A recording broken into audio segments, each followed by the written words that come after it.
পরিচিতি বেশি হওয়ার কারণে আমার বা মাহফুজ ভাই বা ছাত্র উপদেষ্টাদের কথা বলে থাকে, কিন্তু এই সরকারে তো আরো অনেকে আছেন যাদের পুরো পরিচয় আছে, এখনো হয়তো আছে এবং সামনেও রাজনীতি করবেন কিংবা নির্বাচনও করবেন। সরকারের বিভিন্ন জায়গায় হয়তো আরো অনেক এরকম আছেন।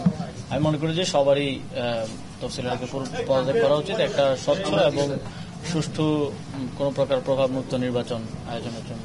আপনি কি নির্বাচন করবেন কিনা? আমি চূড়ান্ত কোনো সিদ্ধান্ত নেই। আর যদি করেন তাহলে কি আপনার এলাকা থেকে করবেন? আমি তো বললাম নির্বাচন করবো কিনা সেটা সিদ্ধান্ত নেই। বারবারই বলছেন যে আমরা ইতিহাসের একটা শ্রেষ্ঠ নির্বাচন উপহার দিতে চাই, আর সেটা আমরাও চাই, যেহেতু আমরা এই সরকারের অংশ। এই ঐতিহাসিক দায়িত্ব আমাদের উপরে থাকবে যদি নির্বাচনটা সুষ্ঠু না হয়। আমি টকশোতে র্যান্ডমলি কথার সময় বলেছি এই বিষয়ে সরকারের ভিতরেও আমাদের চূড়ান্ত সিদ্ধান্ত হয়নি, সরকারের ভিতরেও আমরা নিজেরা আলোচনা করবো চূড়ান্ত একটা সিদ্ধান্ত।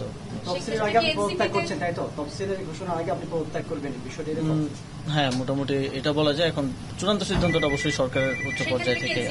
উপদেষ্টা না শুধু, আমি মনে করি যে রাষ্ট্রীয় যে কোনো দায়িত্বে যদি এমন কেউ থাকেন যারা আগে রাজনীতি করেছেন বা সামনেও রাজনীতি করার পরিকল্পনা আছে কিংবা নির্বাচন করার পরিকল্পনা আছে, তাদের কারোই এই সরকারে থাকা উচিত। নির্বাচন করার পরিকল্পনা কিংবা রাজনীতি করার শুধু নির্বাচন করলেই যে পক্ষপাত হইতে পারে এটা তো না। কেউ যদি রাজনীতিও করে সরকারের থেকে, তাহলে সেও তো নির্বাচনকে প্রভাবিত করতে পারে। সে নিজে নির্বাচন না করেও তো নির্বাচনকে প্রভাবিত করা যায়। এখন পর্যন্ত তো জাতীয় এসপেক্টে যদি বলি তাহলে না পারার পাল্লাটাই হয়তো ভারী। বাংলাদেশের মানুষ অভ্যুত্থানের সুফল পেয়েছে, তবে আমাদের সরকারের কতটা সুফল পেয়েছে, কিছু জায়গায় আমাদের অর্থনীতিতে অনেক ভালো হয়েছে, দ্রব্যমূল্য নিয়ন্ত্রণে আছে।